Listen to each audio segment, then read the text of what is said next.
Welcome to the Explorer Poet Podcast, an exploration of the blurry line separating our physical world from our abstract realities. Conversations and stories, myths and reality, science and the gods we worship, the esoteric and the everyday. Come explore with me. Okay, hi Diana, welcome to the Explorer Poet Podcast. Hello, Josh. Good to be here. Thank you. Yeah, absolutely. As we were just talking about, I came across your work through the Haden Institute, which it's in Tennessee. Is that correct? No, it's actually in North Carolina. Okay, North Carolina. Right. I'm here in the Boise, Idaho area, and that's how the locals say it. They say Boise, even though the rest of the country says Boise.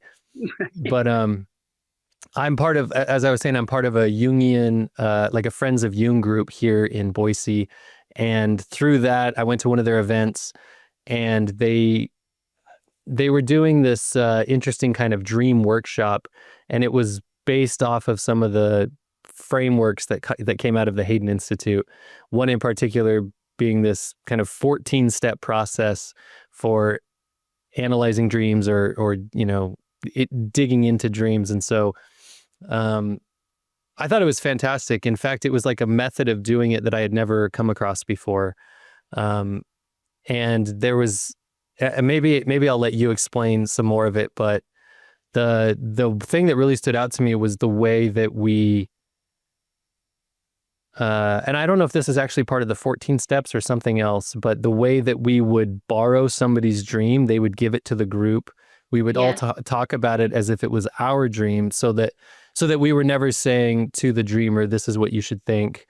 But but then we would kind of think about, we would say, if I was the dreamer, I would wonder this, or if I was the dreamer, I would think this about, whatever symbol.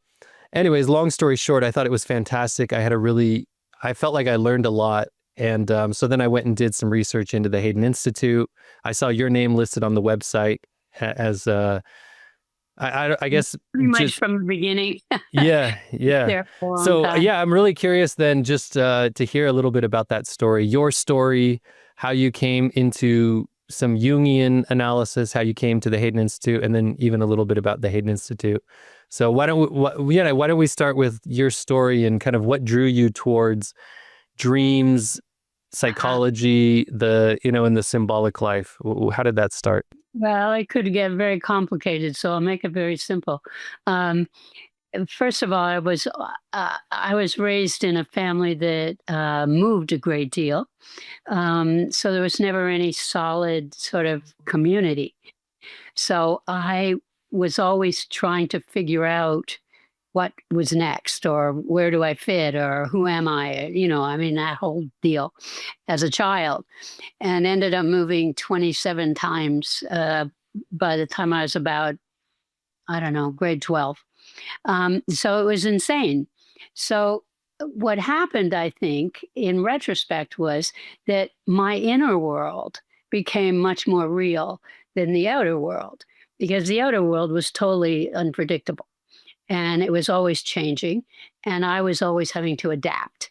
So it was always like reworking the symbols, constantly, which set me up, I think, in a way, to be very intentional and very committed in remembering inner world, like dreams, and, very vividly as a child even.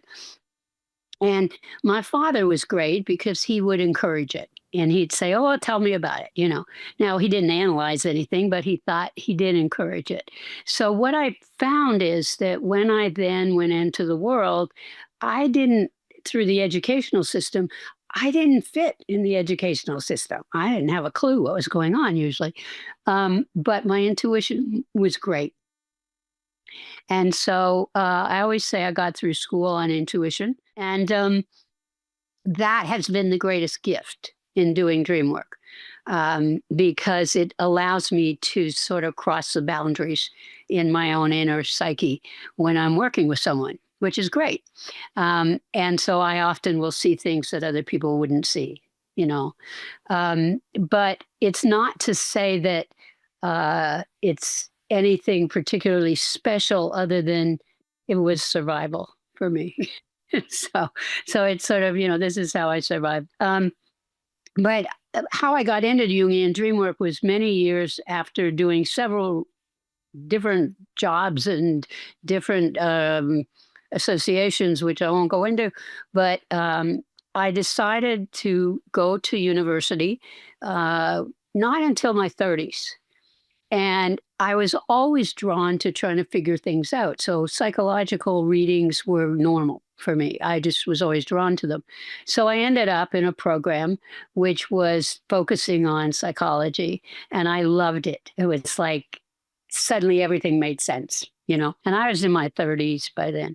So then got out of that, graduated, started to practice, and have been doing it ever since, actually, in one form or another.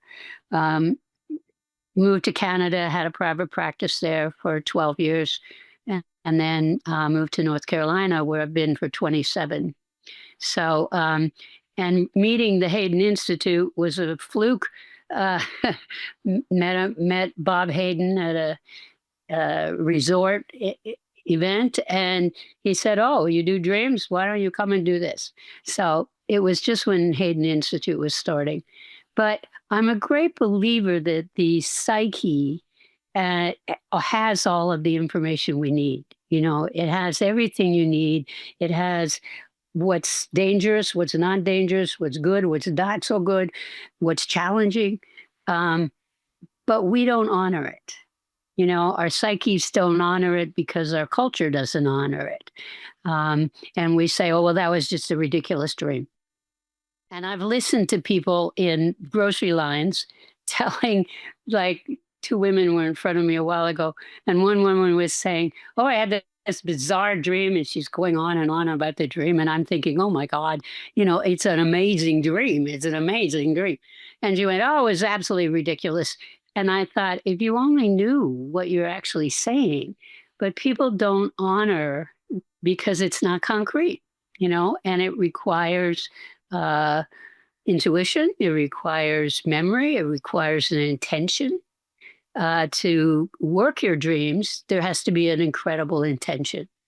And often that's where people say, oh, yeah, I had this dream, but, I don't want to do anything with it because it's too much work. It's too much work. And one of the things that I think is most important to convey about dream work is that every single element in that dream is yours. Even if it comes up as your sister or your brother, your mother, your best friend, doesn't matter. It's still you. It's those aspects of you that you've projected from them onto them. And that's one of the hardest things for people to accept, because they say, yeah, well, I know what the dream is about because my brother was annoying me. Well, it's not about your brother annoying you. It's about the fact that relationship in you is annoyed in you, and it's that aspect of you that's annoying you. And it takes people usually quite a while to accept that, because it's a natural response to project. It's a natural response for all of us. So to really take ownership of all of it is fascinating, because then we begin to see, oh, wait a minute, that was actually my way of problem solving about my issue, right? Which is very different. So it's about being responsible. It's about maturing. It's about being conscious of others, rather than always projecting, which our world, as we're seeing right now, particularly, is all about projection. It's like, oh, well, somebody else over there. Well, Yeah. it's us. It's us. Yeah, I agree completely. I think the projection from a psychology perspective, I think it ties really well into, I often see Joseph Campbell and Carl Jung, their kind of work kind of crosses. Yes. And the way Joseph Campbell talks about it is the literalizing of myth. Yes. And I think it's through the projections that we often do that, where instead of looking at it inside of us, we look at it as something that exists out there, as some literal force that's external to us. And I see that a lot with people who are interpreting dreams, just like you said, because, you see your brother, you see your sister, you see your mom, you see your boss, whoever it is in your dream. It might be your pet, it might be your real car, it might be your real house. And so you think that the dream is about that thing. Of course. Yeah, but just like you're saying, all of the imagery, whatever symbol arises, even the storylines themselves, they're all inside of you. And so it couldn't possibly be that thing out there. I always I think of it in a couple different ways. One being that when I go to think about my dreams, I think about the container of the dream. So say it's a house, the house I grew up in, and I go, okay, the dream is taking place in this house. And so I think of it as that's the container, but then to extrapolate out of that, well, who's having the dream? Who's literally the container? And that's me. I'm the one having the dream, right? And so the house is me, and everything that's taking place in the house is me. And it's really easy, though, to literalize it or project it outward because you see the character and you're like, oh, that's my brother. And then just like you're saying, that relationship is there. And so you have some emotion about that. And yeah, it takes a little bit of work to pull back from that and say, okay, well, what could this actually be? And I think it's really, so in you sharing your story also, you talked about how your dad, it's not like he had a vocabulary or an understanding to help you work through the dreams, but he encouraged you to spend time with them. And sometimes I think that's even more important than landing on a specific answer from your dream, because that also is a form of literalizing the dream where you feel like you've completely interpreted as correct. Then and you can't completely interpret a dream. It's exactly. it's only in this moment, right? Yeah. You can do the same dream in 5 years, 10 years, 20 years, and you will have a whole new understanding, but it's the same dream, right? Because it's all related to what is now. What am I projecting on now? What's happening in my inner world now? And as you said, it's all us. It's all us. But that's very hard to grasp for many people because they say, yes, but it was Mary Jane. It's like, well, yes, but it's not Mary Jane. It's actually Mary Jane in you. Well, I don't like Mary Jane. Well, what's that about? What don't you like? And what about yourself? Exactly. And then it's really bringing people face to face with, oh, it really is about me. And if it's about me, what's that mean? Why am I being told this information? See, I really believe that it's as they say, God's forgotten language, and I believe that it's a way of understanding our own process, our own gifts of life, and how we integrate into the world and with what we were given or not given. And it's like saying, here, I'm going to give you a little course of help you through it. The problem is people, even when you remember your dreams, we don't really work them until we can see them in retrospect. It's like it's actually coming to us in the moment that we need to know it. But it usually takes us to look back and say, oh, well, that was the relationship with Mary Jo or whatever. And then to integrate that piece, right? So people tend to want to make it very concrete. It's not concrete. The dream is not concrete. It's these images. And the thing people often don't realize is that when you go to sleep, the part of your brain that has all the wonderful labels and understanding is dead. It goes to sleep. It's out of the picture. So all you have is emotion and image. That's it. So how do I tell the story in emotion and image? Yeah, Right? that's a great way. Yeah, that's a really good way of putting it. It's like this. When I think about the human psyche, it's much older than language. It's older than that part that can talk and have this conversation. And so it just comes from a world where you just see, right? And then that's all you have is what you see. Everything is there. I mean, the possibilities are endless. And that's why I think of it as, when I first introduce DreamWork to someone, I often say, imagine yourself standing in the middle of a funnel, right? That is like a tornado. Um, and every single emotion, experience, relationship is in that funnel. And as you're in the middle of it, you go up and down and in and out, and different aspects come out randomly. And that's the dream. That's what you get, right? Oh, my dog, my father, the school I went to, some weirdo down the street, anything, right? Comes up, the weather, who knows?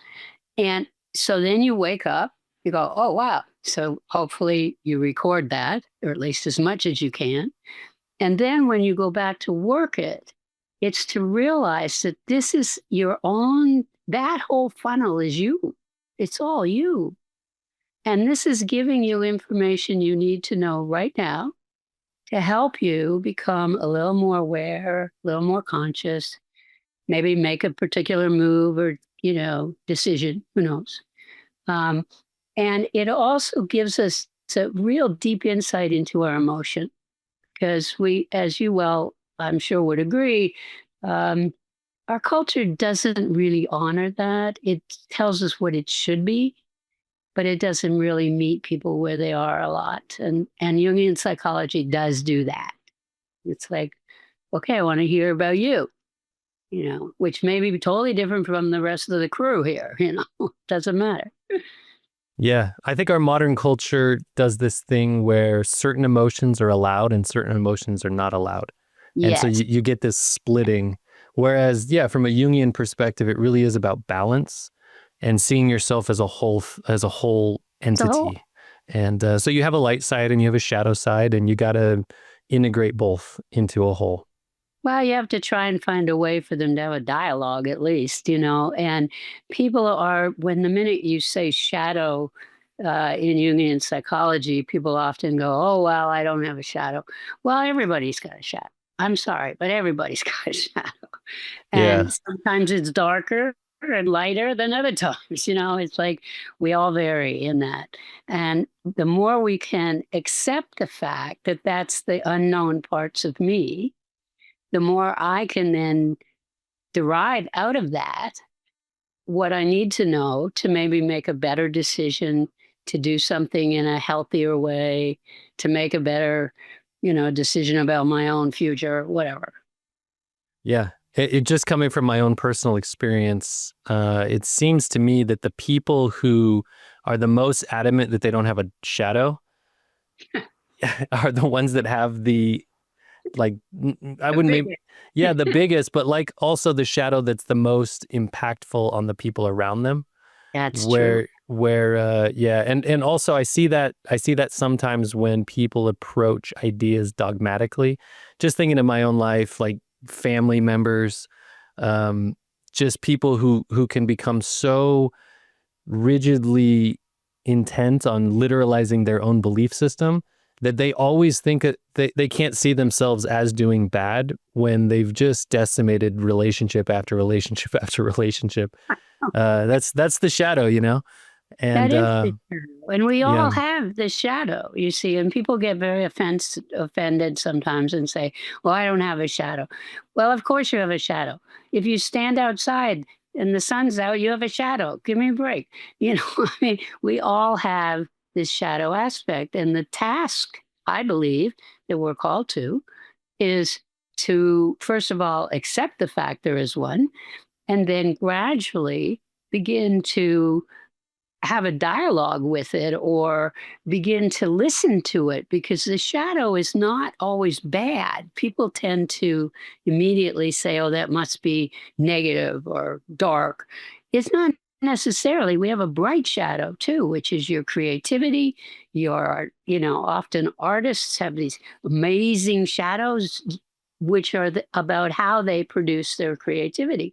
So it's both.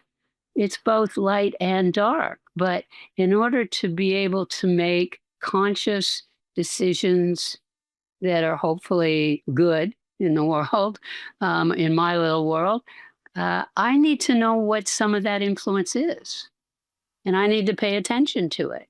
And there's always a degree that you can never get to. I mean, I don't care how long you've been in analysis, there's always a shadow. So, you never quite get there. And I suppose if you became enlightened, but I don't know anybody in that field. Oh, Yeah. Yeah. Jungian analysis or shadow work or whatever it may be, it really does feel like that version of approaching growth or healing or integration, whatever you want to call it. It is a road that never ends. It really is. It really is about the journey, because every level you go up, you're still going around in the same circle over and over and over. Hopefully you're looking at it from a higher angle and you have a little bit more information on it, but well, it hopefully. it just keeps going. Yeah. But the problem also, which you're indicating too, is that as you're going round and round and thinking, oh, I've evolved and discerned this, right? You can be sure there will be an equal opposite that will suddenly emerge, and you will suddenly be dealt with some kind of confrontation that you would think, I wouldn't act like that. And of course we act like that, right? I mean, it's like, because those buttons get pushed, and then it's like, oh, I do that too, right? And that's the humbling part, I think, but it's also the conscious part. It's, to me, that's the exciting part of, okay, where did I just put my foot in my mouth again, and why? Like, where was I? I wasn't totally with the program. I was obviously in my own need, my own ego, right? To say, well, I think this. Well, wait a minute. That may not be correct, right? So it's really about becoming, in a sense, in community, in the true sense of community, with oneself, and bringing that community to relationship, which, a lot of people don't know how to do and don't do, because we're not given that instruction or opportunity. Yeah. Yeah. In a way, I think about it as, because you pointed out the ego, it really is the ego that's going to, at least what we call the ego, whatever that is, it's going to be the energy that's going to try to stop you from looking at the shadow. The ego Oh, yeah. the ego wants to, in our Western world particularly, the ego just wants to look towards the light. And if it's looking towards the light, it's by definition not looking at the shadow. And um, yeah, but I often relate this to the kind of the cultural, or the evolution of the myth in our Western world. With the Western world is a very Christian world, and that's like a blending of Judaism and Greek Gnosticism and Roman imperialism. It's like a blending of it, but in a real way, by focusing on a kind of a monotheistic idea, we really do focus in on the ego. Totally. And so we need to be able to take a step back and say, no, I am multitudes. I am a community. There are like all these other forces or archetypes or whatever it may be are inside of me. And I bring this up a lot with a lot of people, but particularly on my podcast, because people in the real world, they don't want to hear it as often. But in the East, they went a different direction, and the Buddha, he meditated under the Bodhi tree, and he went the complete opposite direction. He eliminated his ego. Right. And I think that in a real way, those two sides of the human, like the globe is split that way, which is fascinating to me. But those two sides of the approach, right? The ego identification or the ego obliteration, neither one of them is correct. They're both, they need each other. There needs to be like a balance somewhere in the middle. Yeah. Well, there needs to be a relationship between the two. It doesn't mean that you're going to celebrate all of either side necessarily, but there needs to be an acknowledgement, a willingness to identify, a willingness to take ownership. And then, if it's something that really does need to be addressed in order to be possibly more healed or more whole or not be ready to kill your neighbor. It's important that you deal with that. And right now, when we look at our culture, particularly in the US, um, we don't have that middle ground very much. I mean, it seems it's either everything's wonderful or it's dreadful. So, you know, and it's not going to be, it's always going to be both. But how do we integrate them in? And people always want to project it onto somebody else, onto a group or, a political party or whatever. The reality is it's a personal journey.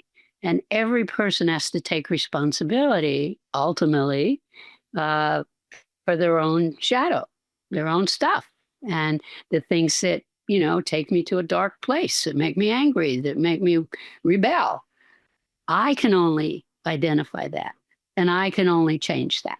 Right. And our culture does not encourage that because it encourages perfectionism. It encourages be wonderful and perfect and look good. And some form of moral superiority. Yeah. It's interesting because I think there is this idea that the world is in chaos, or there's this, and you could feel it. There is like it is getting worse and worse, but it is a cycle that has taken place over and over and over throughout humanity. Yeah. And I'm always reminded, this helps me as of late, this idea that throughout all of time, the people have been people have gone tribal or separated the way you're saying. But the true mystics throughout all of time have simply shrugged and said, all is well. All is well. Like, it is what it is. Yeah. It is what it is. Yeah. In the same way that you're saying is people, because the mystics, I think, are maybe the people who are doing what you're saying, and they're just handling their own business. They wake up in the morning and they make their bed before they go tell the world how to live, Exactly. Yeah. They work in their own garden. There's always work in the garden, and so they're out there gardening. It's really very humbling to those of us who somewhere along the line thought we were educated and had some great insight. It's like, you know what? Sometimes a child will look at you and have the truth long before any well-educated human being. So it is humbling. And I think Jungian psychology brings you back into that place where that shadow is often either an instinct. If it's an animal who shows up, it's an instinct, or it's a very young part of the self that either wasn't identified, wasn't honored, wasn't loved, whatever, went through trauma, who knows. And that has not been healed in such a way that the individual can accept themselves. It's like, oh no, that was bad. That was a bad thing. Well, it just was. That's all. It just was at that time in that situation. You're here now, right? At that time, you didn't know the difference. Here you are now looking at it in retrospect. So Jungian psychology to me gives us the opportunity to, how would I say, it's like reread your own story, and realize that everybody goes through pretty much the same thing in one form or another. And the details are different, but, we all do our best. The majority of the world feels like they didn't get what they needed as children, to evolve to where they want to be now. But that's all part of the story.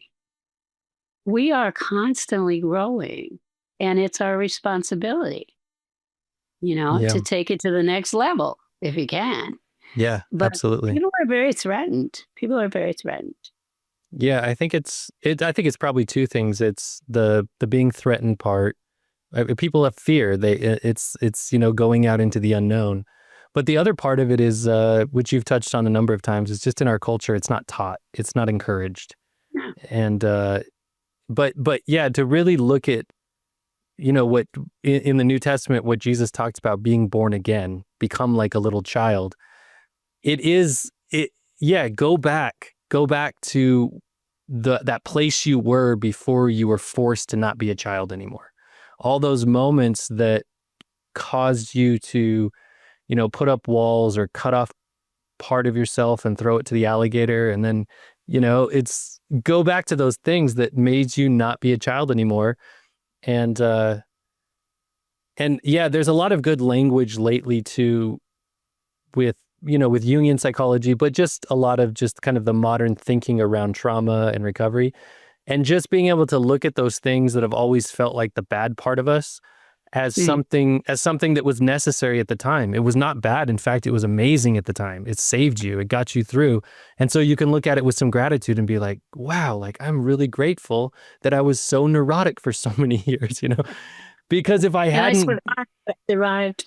Yeah, if I hadn't have been, first of all, I wouldn't have survived. But second, now that, there's like this thing in my head where, maybe it's been said in a bunch of different ways. Jung said that, your first 40 years are about figuring out life. And then after that, it's about living life. Another way to think about it for me is the two lives that you have is the first one is where you're still a child because everything is somebody else's fault. Yes.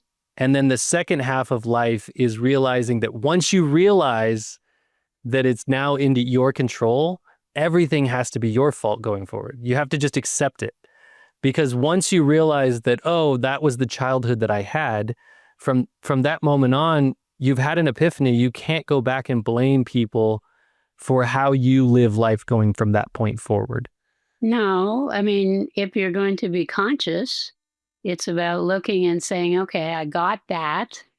And then my response to that was this, which may have been very dysfunctional. And because of that, there are consequences that I have now had to live or take care of or have amends with. And that's what has enabled me to evolve to where I am today. Without all of that, I'd just be a blob, pretty boring. And that's why I find people who do not want to do any kind of inner work, who just sort of, they're really more interested in who's at the country club or who's doing this or where do we play tennis or whatever. It's like, to me, it's so shallow. It's like, but who are you? And often those people, having worked with a lot of death and dying in my history, using the dream often in that capacity, it enables people to see who they really are and have not given themselves permission to be, or where they have, especially when you're in the last 3 months of your life and you start realizing, I really am not who I wanted to be at all. And so to be able to own that and see why is huge for people. It allows people to let go and to not be in this negative projection on themselves, and dream work allows us that stepping stone is one way to think of it. That, oh, here's another step I can take to understanding why I reacted like this, or why I needed to be beaten, or why I needed to choose him or her, or, whatever. I mean, it's endless. It's absolutely endless.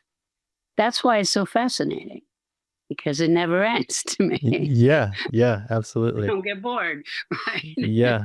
And the more I'm not saying I'm perfect at this, but I've definitely experienced, having gone from somebody who suffered from a lot of social anxiety to, work through some of the things and just start to feel more like a kid again. It is becoming more conscious, but in a kind of a strange way. You then get to walk through life without constantly thinking about everything. So sometimes I get through a whole day and I go like, gosh, like I felt so unconscious today, but that wasn't suffering. It wasn't like an unconscious suffering. It was like, oh, I was just being me and I wasn't worried about it. Right, which, there's a debate, is that conscious or not conscious? Maybe that is being fully conscious, is just being, right? But we have this sort of reflection we carry around and think, oh my God, was that okay? I mean, did I approach that okay or not? And then we have a judgment about it. And then we beat ourselves up about it rather than, okay, I showed up. I was as spontaneous as I can be, at least at the moment. And that's that, you know? And if I have a regret about that, then I can always go back. I mean, I can come back to you and say, well, Josh, I kind of went sideways there. But that's all part of that evolving and getting to know these little aspects that get triggered by each other and why we respond the way we do. Right. And to me, the more conscious people are, the wiser the decisions they make, the kinder they are, the more sober and healing they are, because you can't come up against those dysfunctional elements in a conscious way and not take ownership. I mean, you just are unconscious. And unfortunately, a lot of our culture lives there and is promoted to be there, which is kind of sad. But that's our system, at the moment. And I think we are in a great place of transition. I'd say it's not necessarily my favorite, but but it's definitely about coming to terms with what is, and how am I going to respond in a way that could be with more compassion or with more understanding or, not be so selfish or whatever my thing is at the time. And the dream can bring you to that. Because one of the things I like to do with dream work is I'll say to people, especially when you're waking up, I always say that animals, children, and having to pee are the worst things to interrupt a dream. So if you can, when you're waking up with a dream, don't move for a moment. Just don't move. And do a little body scan. Because I've also, I worked with Arnie Mindell a lot for a number of years. And Arnie believed that every element of the dream and aspect and that emotion is lodged within some part of the body on a physical level. So by doing a little body scan, sometimes we get in touch with, oh, my left wrist is really weird, feels different. Okay, note that. Note that. The dream is somehow drawing you to that. Why? I don't know, but So to note that down when you're writing your little dream down as best you can, and then give it a title. And people say, oh, well, I'll do the title later. I like to say to people, give it now. Give it a title in that foggy state where you've just recorded stuff. What's the first thing that hits you? The nightmare. Okay, that's the title. Perfect. So you have the date, the title, and whatever you remember. If you keep a separate journal you have your dream work journal where the dream is spelled out and you work with someone or you work it through. But if you keep a separate one where you only put the date, the title, and that one sentence, that's all. It will give you over time your entire process, psychic process, because you can go down and read through it and you'll get it. You get, oh, that's the next step. Oh, that was the challenge, right? And so it just brings you, it's like a little way of condensing, because we can't do all our dreams. It's impossible. I mean, everybody has at least 4 or 5, and who remembers, I do have a client who I don't know how he sleeps, actually, because he records so many dreams. I don't know how he does it, but he's the only person I know who can do that. Most of us just get a hit, Yeah, I go through phases where I will dream all night long, and I don't usually write them down just because I don't have time, and I have like so many dreams coming through. But there is something powerful, I think. I think this is a good idea, what you're saying, with putting down the date, kind of noticing your body, doing a body scan, and then putting a title, because then you really could just look at almost like a timeline of how things have been going. And that sounds very helpful, especially since circling back to earlier in our conversation, I don't think it's necessary that you interpret every dream, that you land on some final conclusion to the dream. I think the most important thing is actually just giving it notice, paying it attention, so that the unconscious starts to feel much more safe. It starts to feel much more like wanted or seen. In a real way, I think about it as the romance myth. And yeah, where you know, we have a masculine side, and in our society leaning towards the ego, it is much more the masculine or ordering side of things, and the unconscious is the more feminine side, the more the collective. And the romance myth, you know, if you want to literalize it, you know, I've literalized it in my life. I'm married. I'm playing out a marriage, but as from a psychological or mystical kind of myth perspective, the romance myth wants us to, if all myth is about becoming more conscious, then what it's showing us is how to court ourselves, how to take our conscious self and court our unconscious self. And by so doing, we become this pair, you know, which then becomes the third part, which is like the couple, you know? Exactly. It's also within that structure, a big part of that is discerning what is dysfunctional and, you know, what is something that I have done to survive, often because of history, who knows what. And how is that not supporting what this awareness in me is desiring? Because that's where we get hooked. You know, if you're not looking at your own inner process, then you're going to put your foot in your mouth somewhere down the road here. It's a guarantee. So the more we can be kind of brought short and go, oh, I wasn't thinking about that aspect. But what if my Auntie Jane is in my dream, who was very critical and very, you know, there wasn't much space, shall we say, to be with her. If she's in my dream, then what am I doing? Why am I doing that? And what is it trying to get me to pay attention to? You know, how is that going to help me be better? Probably not. So it's like a little push of, you know, okay, look at that one. And a lot of people will say, well, I had a dream, but, you know, I know what it means. And I'll say, oh, okay, so tell me what it means. Well, it's usually not even close, but it's because they take only the first outside hit, right? And then I'll say, well, what about if all of those characters that are yelling and screaming at you are you? Oh, that's a different story. Yeah, So, absolutely. Yeah.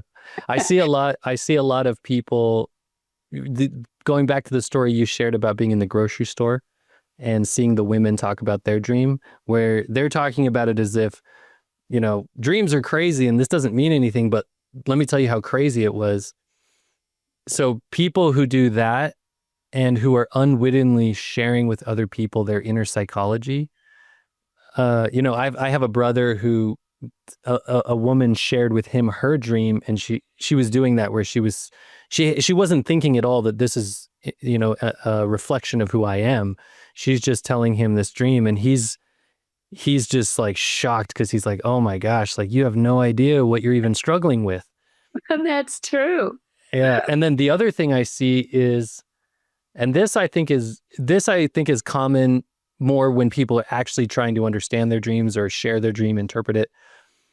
What I'll see is people will have a dream, and in the dream something happens. Say they come to a choice, say they come to a door, and just before they open the door, they get an overwhelming feeling of fear. And then all of a sudden a voice calls them from down the hallway, and they think, oh, I should follow that voice. And so they go to the voice instead of opening the door. And then what the way that they interpret that is, it's always like, it's always almost as if like I did the right thing or that was the right choice. But I almost always want to push back on that and say, dreams aren't showing us what we should be doing. They're showing us what we are doing. Exactly. And so open that freaking door. Like I tell my kids all the time, when you're in a dream and something scary is, you could either run from the scary thing or stay with it. Like stay with it, like Yeah. if there's a dog and it's trying to bite you, let it bite you. Like go to it, because it's not going to physically hurt you in real life, but it's going to reveal, like it's going to make you so much. It's going to reveal so much. And yeah, I had this experience before I started this podcast. I've been thinking about it for a long time, just because I really enjoy other people's podcasts, particularly conversation-based podcasts. But then I also just enjoy conversation. I write in the morning, and I feel like good conversation kind of like fills me back up. It's kind of like a recovery. And I've been thinking about it for a long time, but I was really wrestling with like the nerves of, will I really be able to talk to somebody for an hour if I don't know them? Or, is it going to be worthwhile? Is it going to be any good? And so I started having all these dreams where I was jumping off of things, jumping off of buildings, jumping off of boats, jumping off of docks. And I kept like, you get that feeling of falling, you get that feeling of being scared. And so I kept waking up. And so I remember thinking about them, because it happened several times over the course of maybe a few weeks or a month. And so I remember consciously saying to myself, I don't want to wake up in those moments. I want to fall the entire distance. I want to go all the way down. Good for Yeah. you. And it worked. It was crazy. It worked because I had this experience of jumping off of a building. And in that particular dream, I was holding some kind of a rope or a cord or something. Right. And so as I fell, I gradually slowed down, and then I just landed on the ground and walked away. And but the thing, yeah, it was fine. But the thing was that in my body during the dream, I felt the entire fall. Yes. And it was, I could still like feel it. It was very uncomfortable. But ever since then, I just do it every time. I just do the whole fall every time. Well, that's fantastic, though. I mean, what a great metaphor for taking a hold of any situation. And instead of trying to reject it or run away from it or let go of it, is to continue to hold it and to stay with it until you feel grounded. And that's exactly what it allowed you to do. And then it gives you that sense of empowerment, a sense of, I survived. Wow. And so now, as you're saying, to apply it in other situations when they come up is even better, because it's like, I know how to do this. Okay, I just have to hang on. And yeah, maybe a little scary at the beginning, but it's cool, if I stay with it.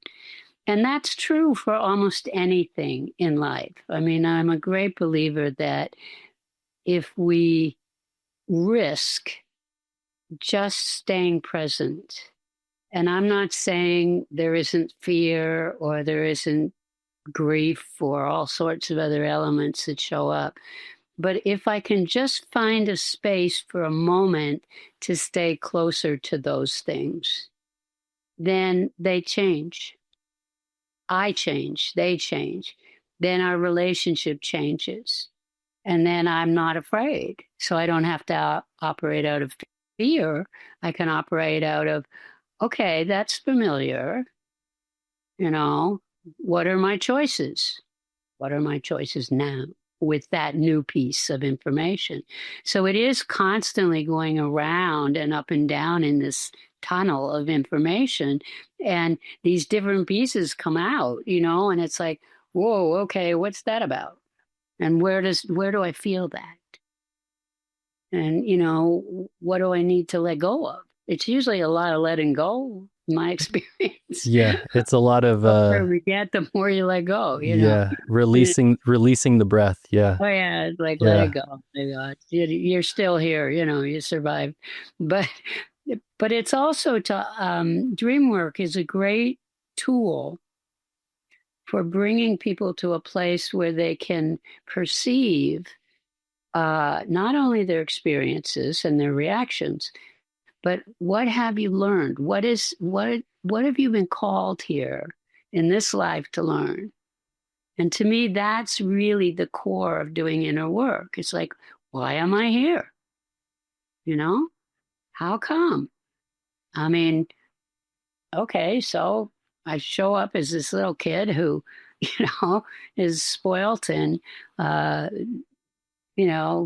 lived a crazy life as a child. And then what's all that mean? Do I just pretend it doesn't mean anything? Of course it means something. Because I also, within that belief system, for me, I believe we choose on some level I don't understand, but we choose more or less what we want to heal. And the dream work offers those guidelines as to what needs to be brought forth, what needs to be picked out of the garden here that's, possibly rotten or needs more light or whatever, right?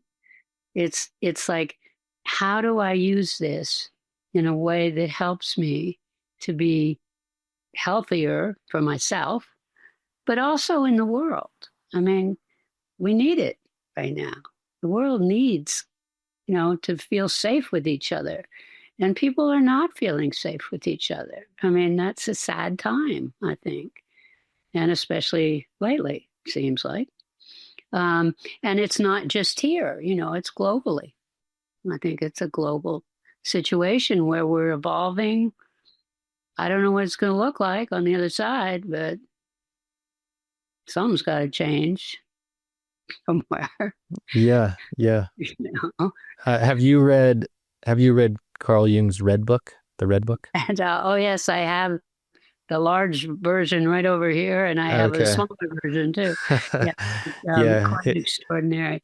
And I think, as in the Red Book, you see all of his expression artistically, and that's something that, he was amazing, extraordinary artist as well, and sculptor, but that's something that we could encourage ourselves to do more of. It's like, it doesn't have to be an intellectual, masterpiece or a thesis. What is it that's authentic? That's what the bottom line is. And I'll say to someone, they'll say, well, I didn't understand it. And, it doesn't make sense. And is there a book I can read out? No, wait, let's stop before the book. What does it feel like? What's it like to sit with that? Oh, hadn't thought of it that way, right? Because that's really what the dream's about. It's like bringing to you all these pieces and saying, this is what you've projected onto somebody else or something else. Now it's coming back. What is it for you? What's it saying to you? Yeah. It's like this little process of whether it's art, sculpting, writing, you go through it. This is how I experience it because I write, and writing fiction particularly is you go through it and then you go back through it and then you go back through it. And each time you realize a little bit more like, oh, like that's how I've been thinking. And this is how I'm, it's like, this, you're not crafting. Again, you're not you might be crafting some external creation, but that's literalizing it again. And really what you're doing is you're crafting yourself gradually through creativity. Exactly. Yeah.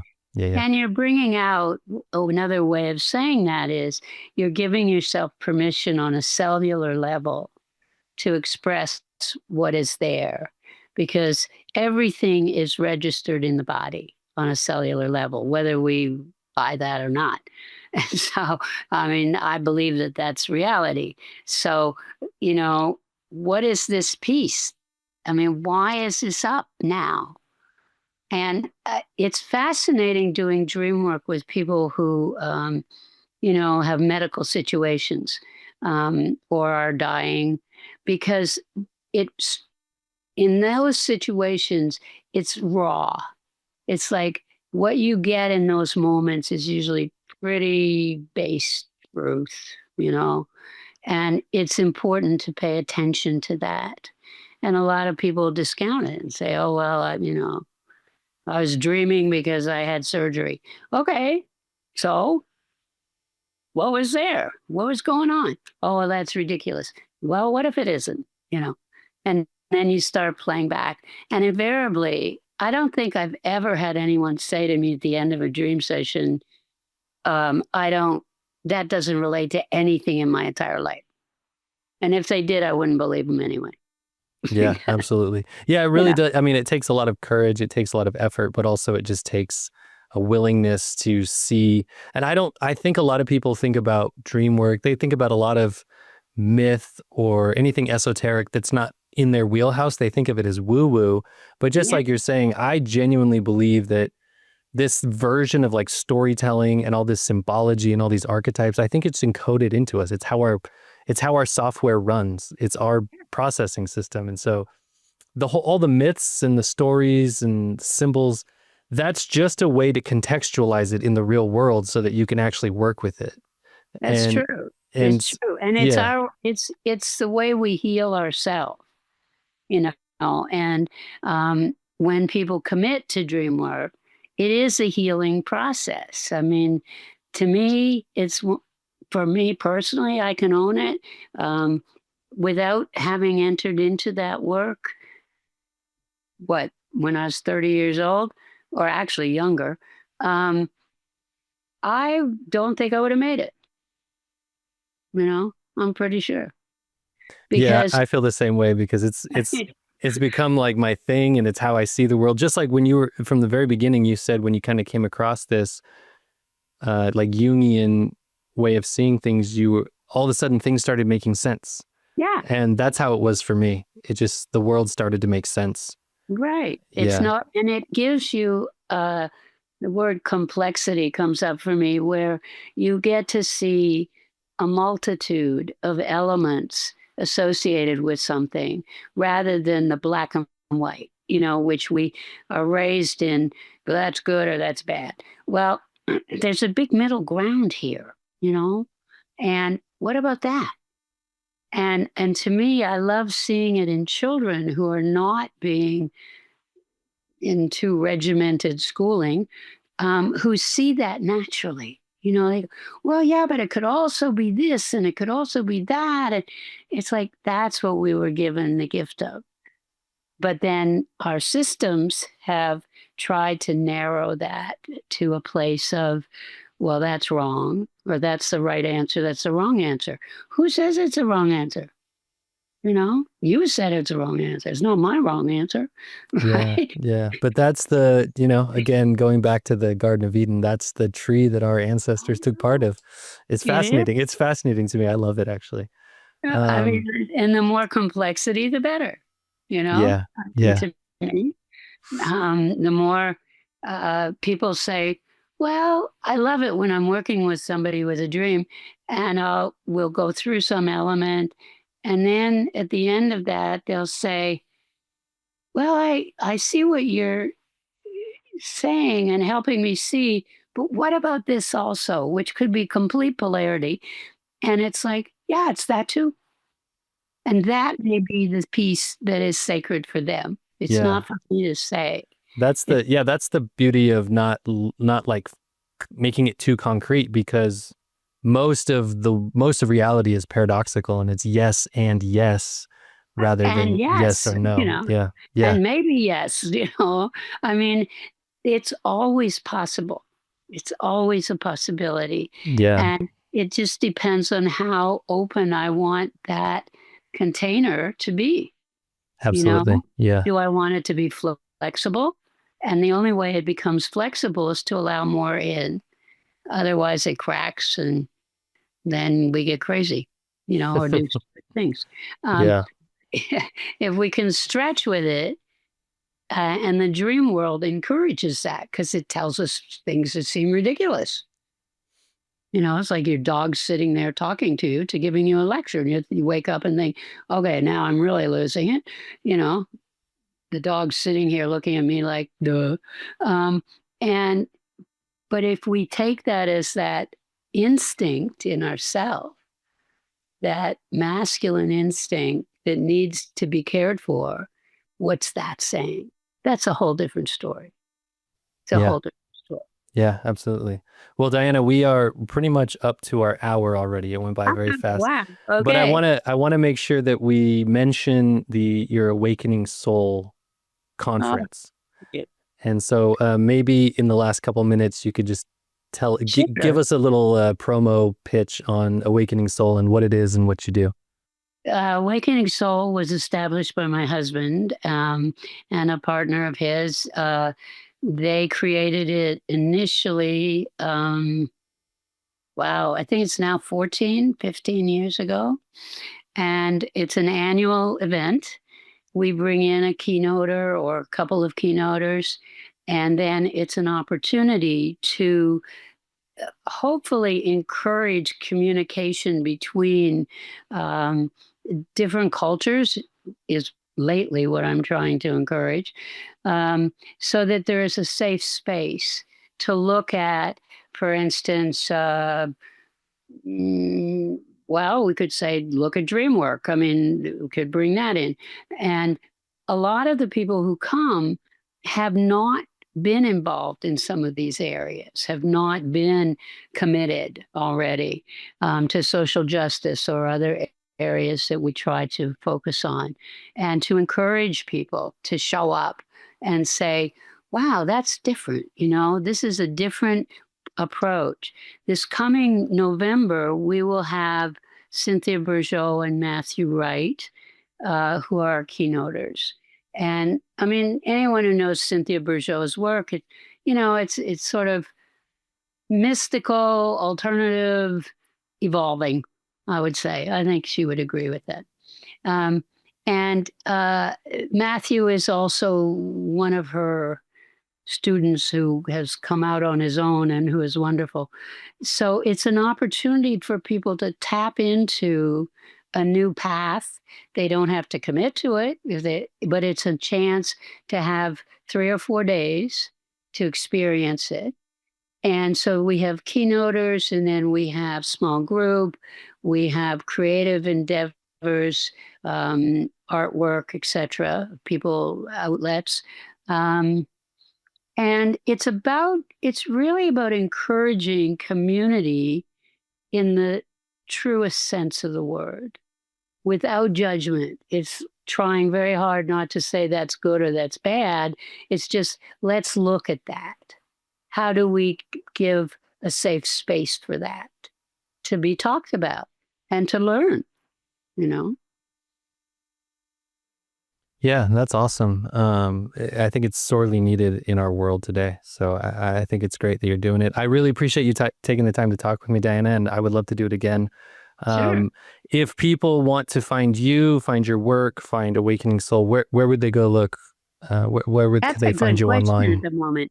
Um, I would say the best thing, I will give you my email address, and at the moment, that would be the best way. It's just D, all lowercase. D is in Diana, period. McKendree @gmail.com. And send me an email. Tell me you're interested. I'll send you sort of the script of what's involved in committing, et cetera, answer your questions, and then would love to work with you. Okay, awesome. Well, thank you again, Diana. I really appreciate it. Well, thank you. Take care.